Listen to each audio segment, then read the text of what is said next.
يا محمد، أخرج لنا أكفاءنا من قومنا. ردها علي إن استطعت. رأس الكفر أمية بن خلف.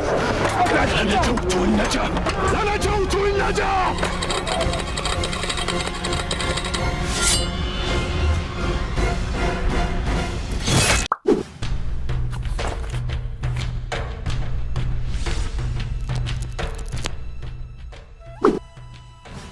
لما استقر رسول الله صلى الله عليه وسلم وأصحابه في المدينة المنورة ونعموا بطيب العيش فيها، وارتاحت نفوسهم واطمأنت أرواحهم بعد العناء والآلام التي كانوا يلاقونها في مكة وما جاورها، زاد ذلك غيظ الكافرين فأرسلوا إلى عبد الله بن أبي سلول حيث كان رئيس الأنصار قبل الهجرة، أرسلوا إليه كتابا يحتوي على: إنكم آويتم صاحبنا وإنا نقسم بالله لنقاتلنه أو لتخرجنه أو لنسيرن إليكم بجمعنا حتى نقتل مقاتليكم ونستبيح نساءكم. وأرسلت قريش إلى المسلمين تقول: لا يغرنكم أنكم أفلتمون إلى يثرب، سنأتيكم فنستأصلكم ونبيد خضراءكم في عقر داركم. ولذلك خرج رسول الله صلى الله عليه وسلم في جمادى الأولى من السنة الثانية للهجرة، خرج مع بعض أصحابه يعترضون عيرا لقريش متجهة نحو الشام، وذلك لاسترجاع أموالهم التي نهبت من قبل قريش في أثناء هجرتهم إلى المدينة المنورة.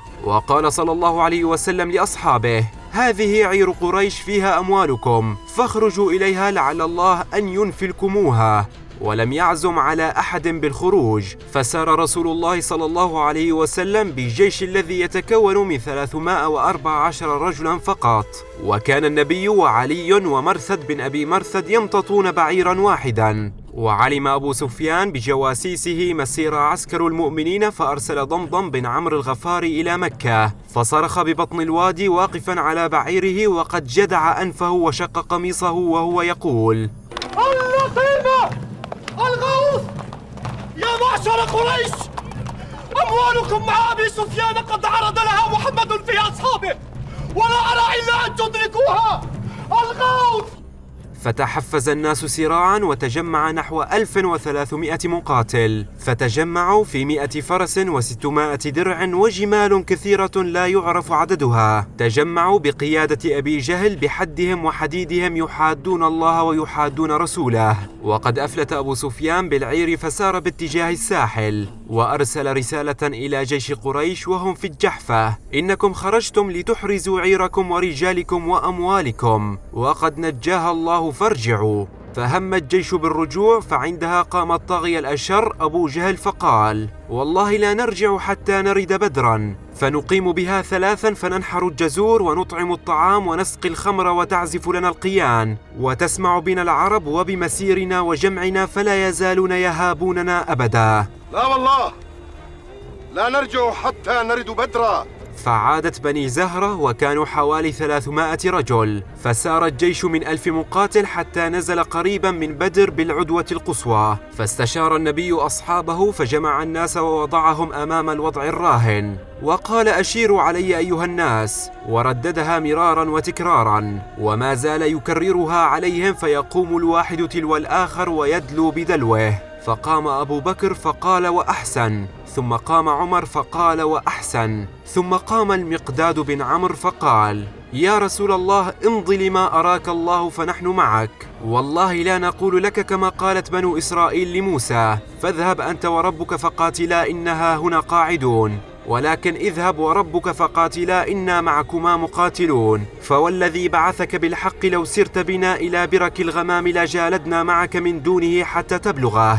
فقال له رسول الله: خيرا، ودعا له. وهؤلاء القادة الثلاثة كانوا من المهاجرين وهم قلة في الجيش. ثم قام سعد بن معاذ فحسم نتيجة الشورى لصالح الحل العسكري قائلا: لقد آمنا بك وصدقناك وشهدنا أن ما جئت به هو الحق، وأعطيناك على ذلك عهودنا ومواثيقنا على السمع والطاعة، فامض يا رسول الله لما أردت فنحن معك، فوالذي بعثك بالحق لو استعرضت بنا هذا البحر فخضته لخضناه معك، وما نكره أن تلقى بنا عدونا غدا، إنا لصبر في الحرب صدق في اللقاء، لعل الله يريك منا ما تقر به عينك، فسر بنا على بركة الله. وسار النبي بقول سعد ثم قال: سيروا وأبشروا، فإن الله تعالى قد وعدني إحدى الطائفتين، والله لكأني أنظر إلى مصارع القوم. ثم تحرك النبي بأصحابه فنزلوا قريبا من بدر، واستكشف عليه السلام الأمر بنفسه، فعلم أعداد القوم ومن خرج من أشراف مكة، ثم قال لأصحابه: هذه مكة قد ألقت إليكم أفلاذ أكبادها. ولما نزل النبي بدرا قال الحباب بن المنذر: يا رسول الله، أرأيت هذا المنزل أمنزل أنزلك الله إياه ليس لنا أن نتقدمه أو نتأخر عنه، أم هو الرأي والحرب والمكيدة؟ فقال: بل هو الحرب والرأي والمكيدة. قال: يا رسول الله، فإن هذا ليس بمنزل، فانهض بالناس إلى أدنى الماء ثم نبني عليه حوضا فنملأ ماءه ثم نقاتل القوم فنشرب ولا يشربون. فقال رسول الله: لقد أشرت بالرأي. فنهض عليه السلام بالجيش حتى أتى أقرب ماء من العدو، فنزل عليه شطر الليل، واتخذ النبي له عريشا على تل مرتفع في الشمال الشرقي لميدان القتال. ثم عبأ رسول الله جيشه ومشى في موضع المعركة، وجعل يشير بيده: هذا مصرع فلان، وهذا مصرع فلان غدا إن شاء الله.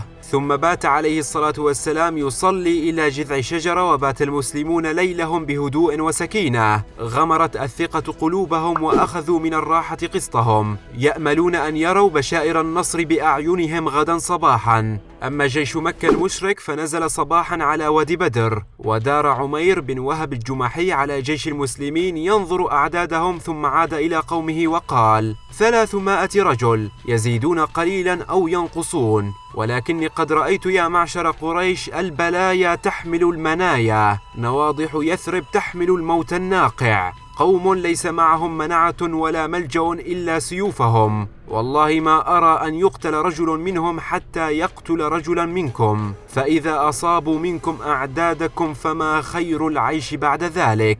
ولما طلع المشركون وتراءى الجمعان قال رسول الله: اللهم هذه قريش قد أقبلت بخيلائها وفخرها تحادك وتكذب رسولك، اللهم فنصرك الذي وعدتني به. وأخذ النبي يعدل الصفوف، ثم أمرهم ألا يبدأوا القتال حتى يأمرهم. شعارنا اليوم كما أمر رسول الله: أحد أحد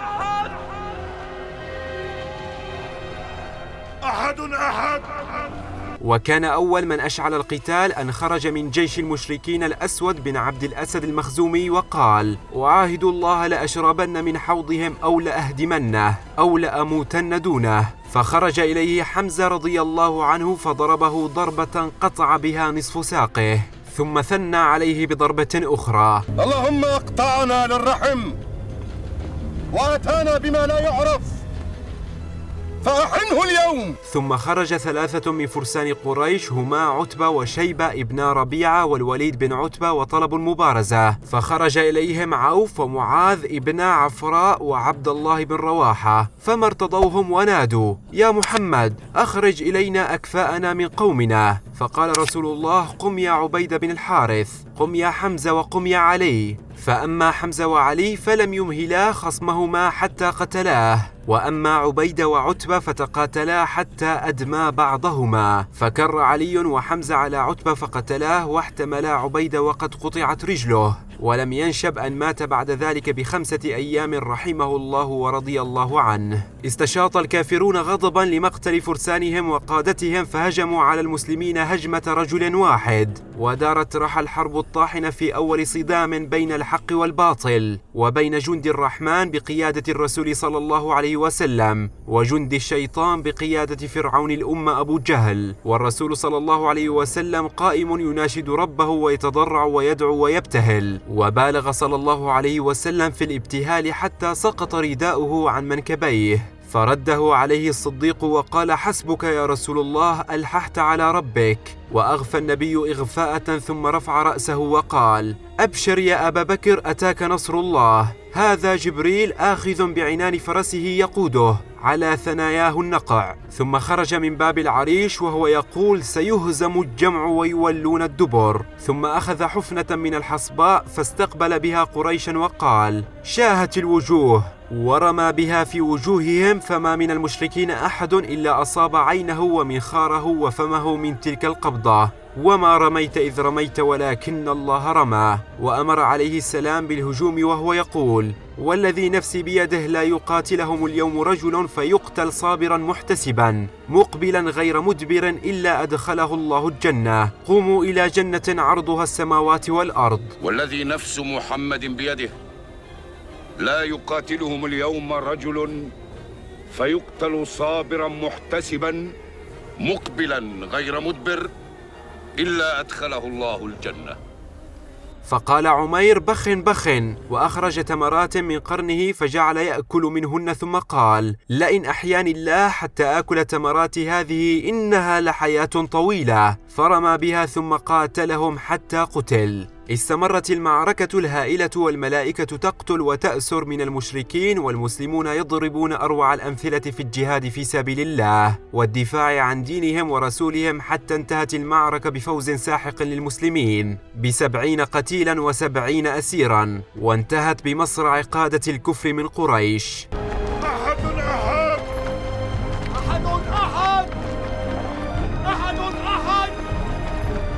قال عبد الرحمن بن عوف إني لفي الصف يوم بدر، فإذا عن يميني وعن يساري فتيان حديثا السن، إذ قال لي أحدهما سرا عن صاحبه يا عم أرني أبا جهل، فقلت يا ابن أخي فما تصنع به؟ قال أخبرت أنه يسب رسول الله، والذي نفسي بيده لئن رأيته لا يفارق سوادي سواده حتى يموت الأعجل منا، فتعجبت لذلك. ثم قال وغمزني الفتى الآخر وقال لي مثلها، فلم أنشب أن نظرت إلى أبي جهل يجول في الناس فقلت ألا تريان هذا صاحبكما الذي تسألان عنه؟ ثم ابتدراه بسيفهما فضرباه حتى قتلاه، ثم انصرفا إلى رسول الله فقال الرسول أيكما قتله؟ فقال كل واحد منهما أنا قتلته. فقال الرسول هل مسحتما سيفكما؟ فقالا لا. فنظر رسول الله إلى السيفين فقال كلاكما قتله، وهما معاذ بن عمرو ومعوذ بن عفراء.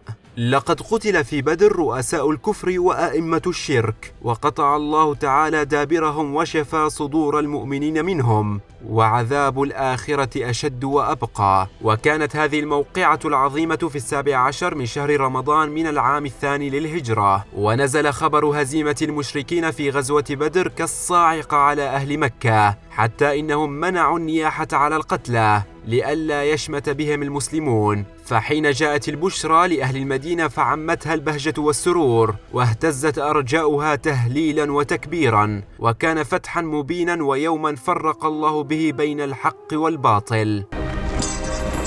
هل لكم في الفداء؟ أنا الوليد بن الوليد بن المغيرة، ليس لأحد في مكة مثل مالنا.